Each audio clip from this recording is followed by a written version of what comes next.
Das Archiv des BR-Fernsehens. Hier lagern Filme aus über 6 Jahrzehnten, teilweise noch auf alten Filmrollen. Eine der ersten BR-Sendungen war die Reihe Abendläuten. Von 1955 bis 1961 filmte ein Kamerateam in ganz Bayern, auch im mittelfränkischen Hohenstein im Nürnberger Land. Keiner hat die Aufnahmen seitdem mehr gesehen.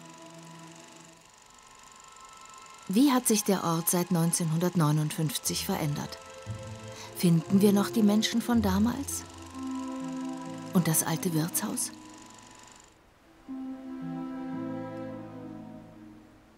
Digitalisiert nehmen wir den Film nach 60 Jahren wieder mit nach Hohenstein.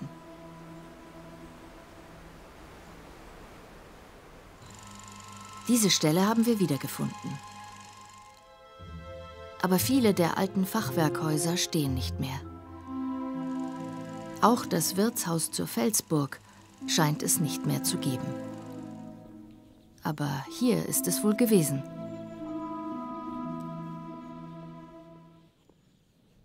Grüß Gott, kommen Sie runter. Kommen Sie mal runter. Ja? Also Ihnen gehört das Haus jetzt? Ja, ja. Wir sind die neue Eigentümer, ja. Und sind Sie aus Hohenstein? Nein, ich bin nicht auch, ich bin aus Rumänien. Aus Rumänien? Ja, ah. wir haben da was gekauft, aber uns gefällt da. Und warum sind Sie ausgerechnet jetzt hier gelandet?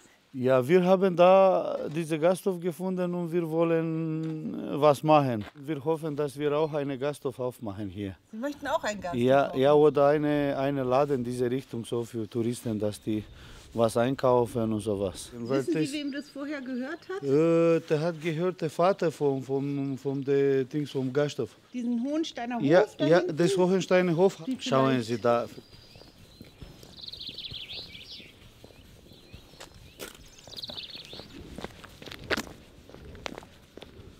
Wir haben einen alten Film gefunden aus den 50er Jahren. Okay. Und da ist das alte Gasthaus Felsenburg. Und Ja, die Felsburg, ja. Genau, Felsburg. Die Felsburg ist das Elternhaus Ja. gewesen von meinen Schwiegereltern. Ah. Ja, genau. Ah, dann bin ich ja schon bei der richtigen Familie, Ja. sozusagen. Aber wenn Sie noch mehr wissen möchten, schicke ich Ihnen meinen Mann raus. So, grüß Gott, entschuldigen Sie den Überfall. Egal.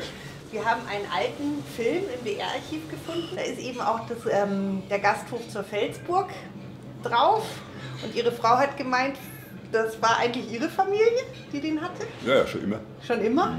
Seit 1800, tralala, keine Ahnung. Echt? Hatten Ja, die ja. den Ja, ja. Gasthof zur... Und warum gibt es den immer? Weil Sie jetzt hier sind, oder? Personalpolitik, alles. Ich meine, da muss ich ja nichts erzählen. Das Gaststättensterben und so weiter, ja. Also würde ich Ihnen gerne mal den Film zeigen. Vielleicht erkennen Sie jemand da Ja, drin. also. Das sind zum Beispiel unsere beiden Hunde hier. Das sind Ihre Hunde? Ja. An die können Sie sich noch erinnern? Nein, ich nicht, aber aus Erzählungen, ne? Das ist die Bessie und der Edi. Bessie und Edi. Ja. Und die haben gehört? Mein Großvater. Ihrem Ja, in Großvater. Stefanecker. Das ist er. Stefan Egger, den habe ich leider nicht mehr kennengelernt, weil der ist dann 62 oder 61 ist er gestorben. Ich bin 62 geboren, ja. Okay, aber das ist bei Ihrem Großvater im Wirtshaus? Ja, ja. Und das ist die Grübe-Ecke, weil da hat er früher mal ein Dichter drin gewohnt in dem Haus, 1734, ja. Grübel, hieß der Grübel. Johann Konrad Grübe, das war Mundart dicht, da haben sie ihn. Sehen Sie, das ist der Grübe.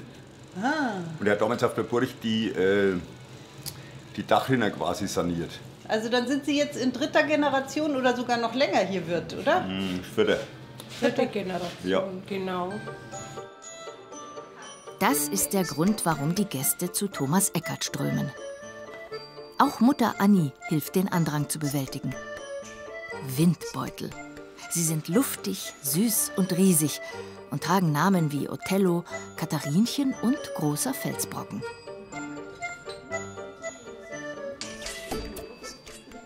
Das ist das Feuerwehrhäusl da? Na, doch. Könnte, Freilich, da war noch kein Wald, nix. ja, könnte sein, Das ist ja. schon so. Das war da oben alles ganz dünn bewaldet. Und das da ist eigentlich die Perspektive hier vom Hohensteiner Hof da unten rauf. Das ist der Backofen, da wurde also noch Brot gebacken. Ja. Das war die Scheune, da habe ich ewig gesagt, warum er die weggerissen hat, aber naja, gut. Das ist das alte Gasthaus, ne? Das ist die Oma nah. Könnte sein. Das ist das alte, das wurde ja dann umgebaut, 60. Das ist der Opa. Da schaut er noch jung aus, siehst du? So gut schaut er da noch aus. Siehst du mal in Wirklichkeit, ne? Live. So live. Ja, bewegt habe ich noch nicht gesehen. Und sehen Sie sich ähnlich? Ja, Ja, schon, ne? Das ist schon das markant. Also es geht vom Urgroßvater bis zu meinem Sohn. Wird der auch wieder Wirt? Ja. Ja, da ist er mit Krawatte da. Waren andere Zeiten, ne?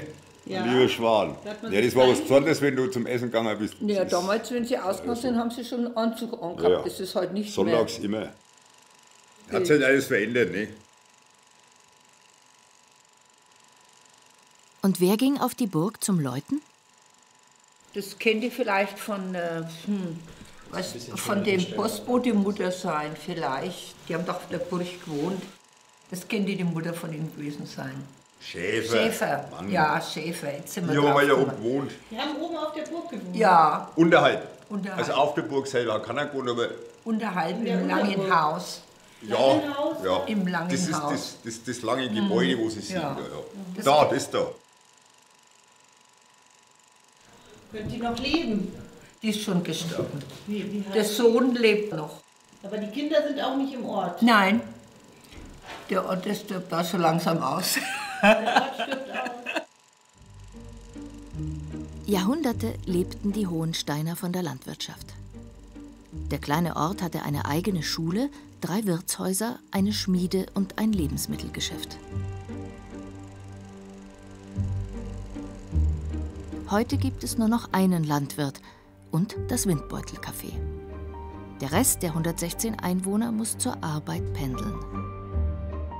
Burg Hohenstein wurde 1163 zum ersten Mal urkundlich erwähnt. Die Unterburg, auch Langes Haus genannt, gibt es seit 500 Jahren. Im Gegensatz zu den Aufnahmen von 1959 ist das Lange Haus heute herausgeputzt, dank einer Gruppe leidenschaftlicher Hohensteiner, die hier auch Ausstellungs- und Tagungsräume geschaffen haben.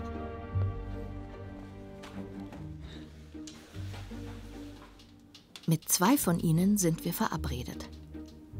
Seit Jahrzehnten setzen sie sich ehrenamtlich für den Erhalt der Burg ein. Georg und Gertraud Maul. Die Familie von uns, der Vater war jahrelang im damaligen Verschönerungsverein schon tätig. Da hast du schon eine Aufgabe. Aber es gibt wirklich sehr viele positive Meldungen Ja. von den Burgbesuchern und da freut man sich dann schon. Das war der frühere Milchstand und da ist jeden Tag das Milchauto gekommen und hat die Milch dann geholt und nach Hersbruck zur nächsten Molkerei gebracht. Und das ist der Hof von meinen Eltern. Ja, das ist bei uns im Hof. Im Hof sogar, im Hof, ja. Gehen wir nochmal Das zurück. Gasthaus, ja. Also Gasthaus, Hunde. Schauen wir es einmal genau an. Das müsste ich sein. Genau, Mit dem Reifen und das ist unser Hund. das ist der Maxl. Das ist der Maxl gewesen. Echt? Ja. Und die Strickjacke, an die kann ich mich nur erinnern. Und was haben Sie? Haben Sie da einen Moment? Ja, Hula-Hoop-Reifen. Ja, konnten Sie Hula Hoop? ja, Ja, sie probiert es auf jeden Fall ganz gut. Ja. Ja. Genau. Toll. Ein die Schmied hat es auch ehemalige gegeben. Schmiede. Ja, die Straßen haben sich verändert. Heute ist alles geteert, die Zufahrten. Das ist der Zitzmann. Das ist der Zitzmann. Das so ist der fest. Siegfried. Das müsste Siegfried Siegfried, ja, genau. und seine Wahnsinn. Mutter. Könnten ja mal fragen, ob er Zeit hat, ob er mal kurz herkommen könnte. Ja, grüß dich, Sigi, da ist der Georg Maul. Kennst du nicht einmal kurz ins Lange Haus herkommen? Wir haben nämlich da einen schönen Film aus deiner Kinderzeit. Ja, komm. Echt? Durch ihren gigantischen Fernblick über Mittelfranken war Burg Hohenstein immer ein wichtiger strategischer Punkt. Zuerst für die Staufer, dann für die Nürnberger als Verwaltungssitz. 1941 baute Hermann Göring Hohenstein zur Luftschutzwarte um und beorderte ein Dutzend Wehrmachtshelferinnen auf die Burg. Ganz links außen Gertraud Mauls Mutter, Lotte Igel. Meine Mutter ist schon 1942 auf die Burg gekommen. Die Wehrmacht hat auch oben in dem Gebäude den Dachausbau damals gemacht. Und da sind die Mädels untergebracht worden. Und auf der Burg haben sie Dienst gemacht und haben den Luftraum überwacht. Navigation hat es ja noch nicht so gegeben. Somit mussten sie also solche hohen Punkte ausnutzen. Und wenn die Amerikaner drüber geflogen sind, dann haben sie ja gewusst, wenn wir die Burg erreicht haben, haben wir noch 30 Kilometer nach Nürnberg. Nach dem Krieg waren die Amerikaner oben auf der Burg. Erst unterhalb der Burg und dann sind sie in die Burg eingezogen. Setz dich mal daher. Erinnern Sie sich, dass der BR gefilmt hat in Hohenstein? Na, was denn nur? Jetzt pass mal auf. Und da kommst du. Oder ist der Heiner? Siehst du das? Das bist schon. Na, da bin ich. Du bist der Lenker. Siehst du das? Da haben Du bist die Deichsel. ja.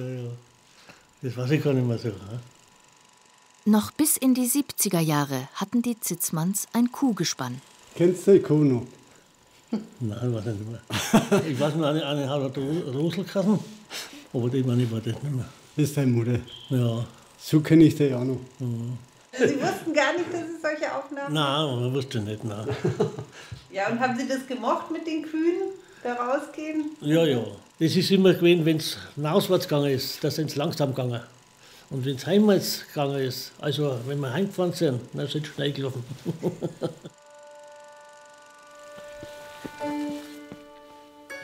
Der Weg vom Langen Haus zum Glockenturm ist immer noch der gleiche. Auch die alte Linde, an der Gunda Schäfer vorbeigelaufen ist, steht noch. Mindestens 3-mal am Tag musste der beschwerliche Weg auf die Burg hoch zum Glockenläuten zurückgelegt werden.